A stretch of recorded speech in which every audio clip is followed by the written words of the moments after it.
Hello everyone, welcome to the MudRoom, our weekly free uncommon sense parenting class. How is everyone today? It's been busy around here. My kids are now settled into school.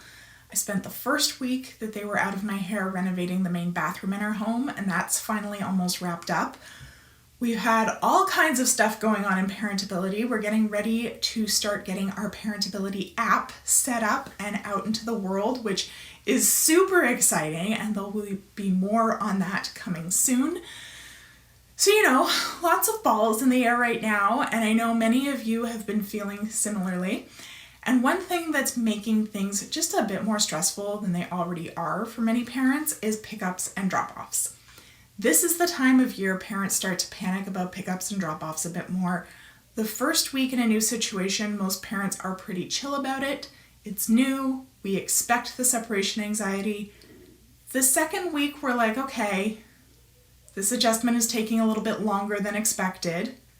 Now that we're 4 weeks into September, if your child is still having a rough time with pickups and drop-offs, you may be starting to panic a little bit. So let's talk about pickups and drop-offs and how we can help our kids adjust to this new normal. Before we jump into it though, allow me to introduce myself. Hi, my name is Allana Robinson, and I'm a parenting coach for parents of toddlers, preschoolers, and kindergartners. I help you understand why your children are misbehaving and how to fix it without yelling, shaming, or timeouts. I'm your host here on the MudRoom. I'm also the host of the Parenting Posse Facebook group, and I'm the creator of the Parentability program where I help you raise well-behaved kids of your own. So if you're new around here, say hi. Don't hesitate to ask questions in the comments as we go along. And while you're here, you might as well like and subscribe so that you never miss another class. All right, so what makes pickups and drop-offs so hard on kids? Well, they're moments of transition. And when it comes to young kids, they're transitioning from an environment where they have an adult who they have a secure attachment to an environment where they don't. In other words, they're transitioning from an environment where they feel totally safe to one where they don't. And we know that keeping ourselves safe is really our prime concern. The safer we feel, the easier it is to stay regulated. The less energy we use, the better we're able to behave. We compensate for our children a lot, far more than I think most parents realize, because our children are just developing their executive functioning skills. We tend to take over some of that stress of using them when they're around. Our kids don't have to waste energy on organization. Mom's going to put my jacket and shoes away for me. I don't have to waste energy on self-monitoring. Dad will keep track of my routine for me. I don't have to waste energy on flexible thinking. If there's an obstacle to what I want, Mom will come up with an alternative for me. Which means even if our kids can competently do those things, they often won't when we're around because they know we'll pick up the slack. And that way they preserve their energy for a situation where they don't have someone compensating for them. But when they go to school or daycare or preschool, there's nobody to pick up that slack, right? This is the situation that they've been preserving their energy for, because it's all on them. There's generally 8 to 15 kids per adult.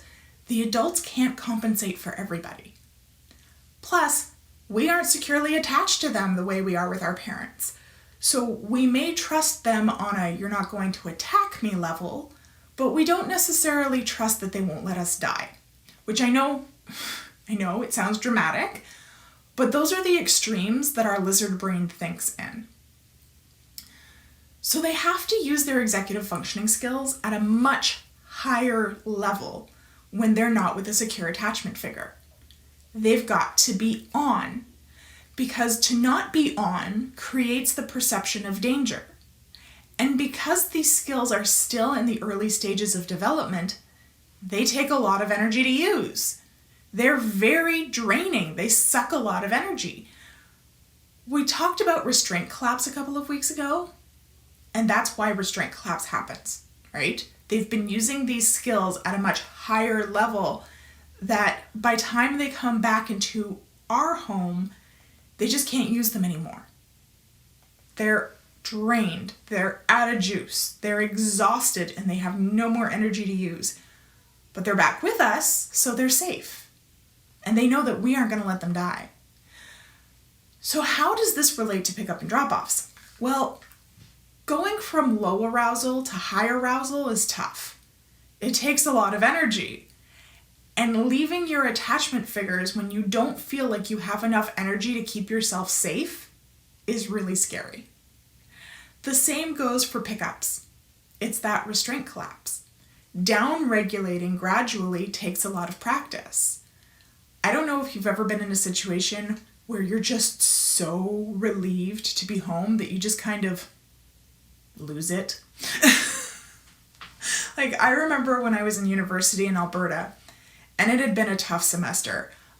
I wasn't getting along with one of my profs. I'd had H1N1, and then right before I was scheduled to come home for a few weeks in the summer, I got a massive sinus infection, and it just took me out.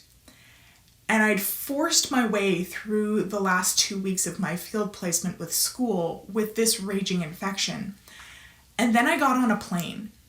And I don't know if you've ever flown with a sinus infection, but it's way worse than childbirth in my experience. It's painful.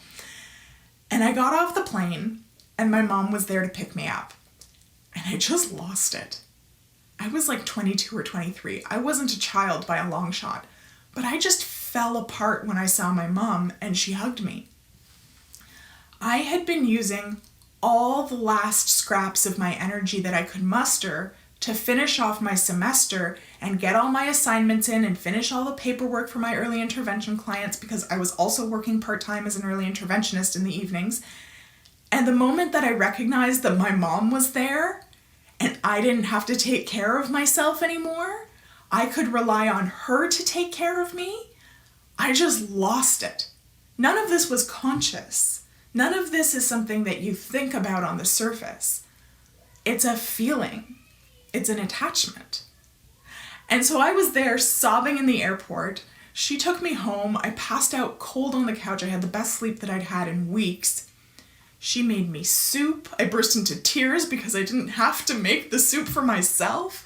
It was just such a relief to be able to lean on my mom and know that she would take care of me. She was going to compensate for me.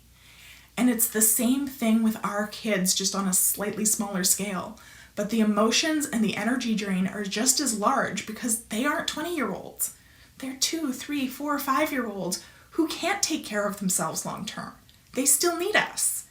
And using all of your skills to take care of yourself for 8 hours while you're at school is about the equivalent to going to school full-time and working part-time with a raging sinus infection, energy output-wise. So how can we make this easier on them?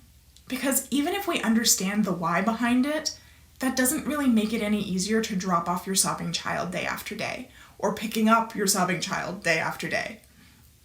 And the short answer is, reduce the amount of energy they need to use to make the transition.